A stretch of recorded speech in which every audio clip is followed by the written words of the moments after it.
La Gran Depresión es todo un símbolo en la historia de las ideas. Para un enorme grupo de académicos, este suceso es la evidencia indiscutible de los problemas que trae una economía desregulada. En la enseñanza secundaria y universitaria, todavía es común que se atribuya la no intervención del Estado como la causa de la depresión, sea por explicaciones keynesianas, como la insuficiencia del capitalismo en mantener el pleno empleo, o explicaciones de monetaristas, alegando la insuficiente manipulación de la oferta monetaria.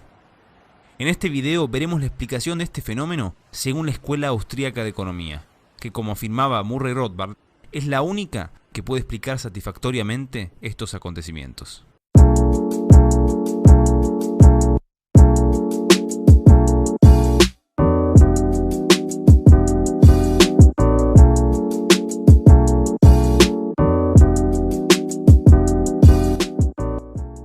Para entender las causas de la Gran Depresión por medio de la teoría austríaca del ciclo económico, simplificaremos varios conceptos que, en otra ocasión, se presentarán en profundidad. Comencemos. ¿Qué es un ciclo económico? Se trata de un generalizado auge y depresión de la economía. La palabra clave aquí es generalizado. Nos referimos a un proceso sistémico de la economía, no a fluctuaciones económicas comunes. Las fluctuaciones son normales. En todas las esferas de la economía hay un constante cambio y salvo que vivamos en un mundo estático, donde no existirían predicciones, riesgos, ganancias o pérdidas, no podemos escapar de ellas. Estas fluctuaciones en la información económica pueden explicar declives o incluso colapsos en ciertas industrias o sectores específicos. Si no, podés preguntarle a Blockbuster. Pero las fluctuaciones no pueden explicar la crisis sistemática y generalizada de la economía durante una depresión. Para encontrar la causa de esa crisis, debemos ir al nexo conector entre todas las actividades económicas, el dinero, particularmente a su oferta y demanda. ¿A qué conclusión llegarán los austríacos? A que el ciclo de auge y depresión es creado por la intervención del dinero y del crédito por parte del gobierno. Antes de explicar cómo funciona ese proceso, hay que retrotraernos a algunos conceptos. La proporción del consumo en relación al ahorro está determinado por la preferencia temporal de las personas, es decir, por el grado en que éstas prefieren satisfacción presente a satisfacción futura. Una preferencia temporal menor se refleja en un proceso de acumulación de capital, en una proporción mayor de inversión frente al consumo. Una preferencia temporal mayor, por otro lado, se refleja en un menor ahorro, menor inversión y mayor consumo. En el mercado, el fenómeno de la preferencia temporal se manifiesta en el tipo de interés, con otros elementos agregados, como el riesgo empresarial y el poder adquisitivo del dinero. Se dan así las siguientes relaciones. Menos se prefiere el presente, menor preferencia temporal, menor el tipo de interés. Mayor se prefiere el presente, mayor preferencia temporal, mayor tipo de interés. Esta dinámica, brevemente comentada, es importantísima y tiene enormes efectos sobre la estructura productiva, los precios y los salarios. Ahora, ¿dónde aparece el problema? ¿Qué sucede cuando los bancos imprimen dinero nuevo, sea en forma de billetes de banco o de depósitos bancarios y se lo prestan a las empresas? El nuevo dinero ingresa en el mercado de préstamos y reduce el tipo de interés.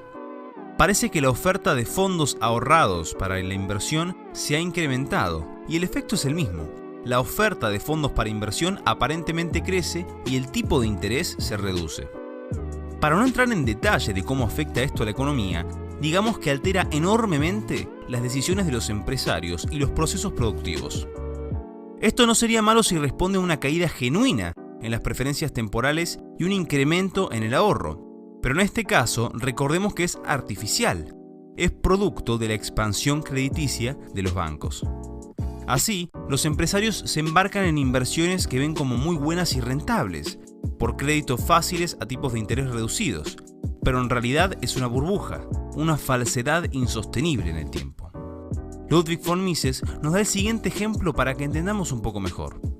Una persona comienza la construcción de una casa, pero él no sabe que los ladrillos que él compró no son suficientes para terminarla.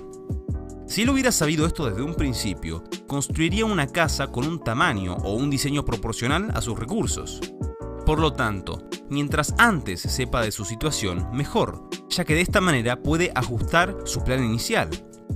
Mientras más tiempo pase, la situación será más irremontable, ya que terminará gastando su tiempo y sus recursos en un proyecto inviable. Cuando hablamos entonces de auge o boom, hablamos del periodo de derroche y malas inversiones debido a la manipulación de las tasas de interés por parte del crédito bancario. La depresión o bust es el proceso por el cual la economía ajusta los errores del boom, restableciendo la satisfacción eficiente de los deseos de los consumidores. Esto consistirá en un saneamiento de esas inversiones y un reajuste masivo de la estructura productiva. El boom se puede prolongar expandiendo aún más el crédito, y este se detendrá justamente cuando la expansión crediticia cese. Mientras más prolongado sea el boom, más grave será el bust, ya que el reajuste será más profundo. Frente al reajuste, hay una lista de cosas que solo empeoran la situación y alargan la depresión. Posponer la liquidación, inflar aún más, aumentar el salario mínimo, mantener los precios altos, estimular el consumo y desalentar el ahorro. Pero, ¿hay algo que pueda hacer el Estado para ayudar en esta situación? Sí, reducir impuestos y eliminar las regulaciones que perjudiquen el ahorro y las inversiones. Recortar gastos y tener buena disciplina fiscal también sería de gran ayuda. ¿Y se pueden evitar las depresiones? Este es un debate para otro video, pero en principio habría que eliminar el Banco Central, volver al patrón oro clásico y erigir un sistema de coeficiente de caja del 100%. Con esta breve introducción al marco teórico de los ciclos, podemos abordar los sucesos de la crisis del 29. El boom o el auge del ciclo comenzó aproximadamente en julio de 1921 y terminó en julio de 1929, siendo el famoso colapso en octubre de ese año. Murray Rothbard hace un exhaustivo análisis de los sucesos que ocurrieron antes y luego de la crisis en su libro La Gran Depresión. Según su investigación, durante ese lapso, la oferta monetaria habría aumentado de 45.300 millones de dólares a 73.260 millones, es decir, 61,8%. En comparativa, otros autores han llegado a cifras diferentes, pero estamos hablando de más de un 40%. La expansión monetaria no ocurrió en el dinero en circulación. En el comienzo del periodo, el total de dinero en circulación era de 3.680 millones de dólares y al final del periodo, 3.640 millones. Casi la totalidad de la expansión fue en sustitutos de dinero, depósitos bancarios y otros créditos monetarios, por lo cual queda claro que esa enorme expansión fue crediticia. Todo ese dinero generó el ciclo. El desarrollo de esta expansión fue multicausal y es compleja de abordar, pero nombraremos algunos sucesos claves. Los bancos centrales de Estados Unidos e Inglaterra, y en menor medida de Francia y Alemania, cebaron una expansión crediticia internacional dirigida a postergar la necesaria reestructuración productiva luego de la Primera Guerra Mundial. Los principales responsables de esto fueron Benjamin Strong de la Reserva Federal y Montagu Norman del Banco de Inglaterra. La reciente creada Reserva Federal permitió a los bancos nacionales pagar intereses sobre sus depósitos a plazo fijo y recortó a la mitad el requerimiento de reservas. Además, la Reserva Federal compró activos, títulos públicos, expandió letras descontadas y creó y subsidió el mercado de aceptaciones bancarias en el país. Por último, en los años 20 hubo un florecimiento de políticas de crédito barato, manteniendo muy bajas las tasas de interés para estimular la economía en todos sus sectores. Para 1927, la Reserva Federal comenzó a preocuparse por efectos secundarios que traía el auge, y para 1929 la expansión monetaria prácticamente fue frenada por completo, acabando así el boom y marcando el comienzo de la depresión. La depresión comenzaría a pocos meses de que Herbert Hoover tome la presidencia, y aquí ya es un problema central. Se suele enseñar que Hoover era un campeón del liberalismo y el laissez-faire, y que la depresión se alargó por sus medidas liberales, negándose a intervenir en la economía hasta que Roosevelt rompió con su tibieza liberal. ¿Pero qué hizo realmente Hoover? Lo primero fue hacer acuerdos con las grandes industrias del país para que se mantengan salarios. De igual manera, su otro primer objetivo fue el aumento de la obra pública. El 23 de noviembre les envía un telegrama a todos los gobernadores del país instándolos a que expandan la obra pública. Esto decía Hoover en un discurso frente al Congreso el 3 de diciembre de ese año. He instituido una sistemática cooperación con los empresarios para que los salarios y por lo tanto el poder de compra no se vean reducidos y para que se haga un esfuerzo especial que expanda la construcción. Así se ha evitado un alto grado de sufrimiento individual y desempleo. En 1930 se optó de vuelta por las políticas de crédito barato y se aprobó la ley de Hailey-Smoot, que elevó enormemente los aranceles de las importaciones a niveles nunca antes vistos. Además, se creó la Junta de Estabilización del Empleo, que consistió en diversas oficinas destinadas a incrementar la cantidad de obras públicas como forma de estabilizar la industria y aliviar el desempleo durante la depresión. Para 1931, la situación estaba mucho peor. El Producto Nacional Bruto cayó de 91.100 millones de dólares en 1930 a 76.300 millones en 1931. Durante ese año, el gobierno subió los impuestos, siguió haciendo políticas de fijación de salarios y se expandió aún más la obra pública, con proyectos enormes, como la presa Hoover.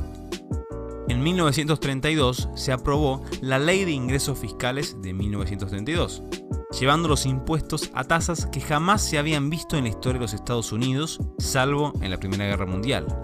Impuestos a la venta de coches, gasolina, cubiertas, energía eléctrica, joyas, la herencia, el servicio postal y más. Para fines de 1942, Hoover había aumentado el gasto federal un 53%.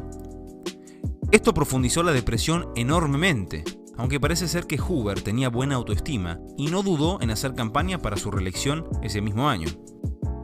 Perdería con Franklin Delano Roosevelt, el gobernador de Nueva York, que durante la etapa Hoover había mostrado mucho entusiasmo con los mandatos intervencionistas que pedía el presidente. Roosevelt sería presidente durante 12 años, hasta su muerte en 1945. Probablemente el gobierno de Roosevelt fue el más inconstitucional y liberticida de la historia de los Estados Unidos, sistematizando todo lo malo que hizo Hoover y alargando así la recesión hasta que falleció. La depresión terminaría verdaderamente en el gobierno de Truman, donde el Congreso, con figuras líderes como Robert Taft, eran mayoritariamente anti-New Deal. También en el sector empresarial, líderes como Alfred Sloan de General Motors crearon un consenso contra las políticas que se habían implementado en el gobierno de Roosevelt. El Congreso, dominado por la llamada coalición conservadora, logró frenar los intentos de Truman en hacer un segundo New Deal luego de la Segunda Guerra Mundial, e incluso se logró dar marcha atrás en un montón de políticas que se habían hecho en la última década. Con una reducción de regulaciones, los impuestos y el gasto, la economía ya comenzaba a mostrar señales de recuperación. Si no fuera por las malas políticas de Hoover y las nefastas políticas de Roosevelt, la Gran Depresión hubiera durado 1 o 2 años. Un caso curioso y del cual nadie habla es la depresión de 1920-1921, causada por políticas llevadas a cabo durante la Primera Guerra Mundial en el gobierno del presidente Woodrow Wilson. Esta depresión tan solo duró 18 meses. Comenzó siendo muy grave y se plantearon muchas propuestas para intervenir, pero Wilson había tenido un infarto muy severo hacía 2 meses y no se logró llevar a cabo ninguna política intervencionista. Al llegar Warren Harding a la presidencia en 1921, cumplió las pautas que nombramos antes a rajatabla. Para fines de 1922, los impuestos se habían reducido cerca de un 40% y el gasto público un 50%. Y dejando de lado las políticas intervencionistas, la depresión acabó en menos de 1 año. La gran pena fue que, en los años 20, como todavía hoy, no hemos aprendido la lección. La expansión crediticia bancaria, no respaldada por un aumento de ahorro, tiene consecuencias graves. Las depresiones van a seguir azotándonos cíclicamente hasta que podamos dar marcha atrás a un siglo de políticas e instituciones que han sido creadas y expandidas por un consenso económico equivocado y que solo benefician a una élite del sistema político-económico actual. Deja tus opiniones, ideas y propuestas en los comentarios. No te olvides de darle me gusta al video si te gustó Muchísimas gracias por verlo y los veo en el próximo.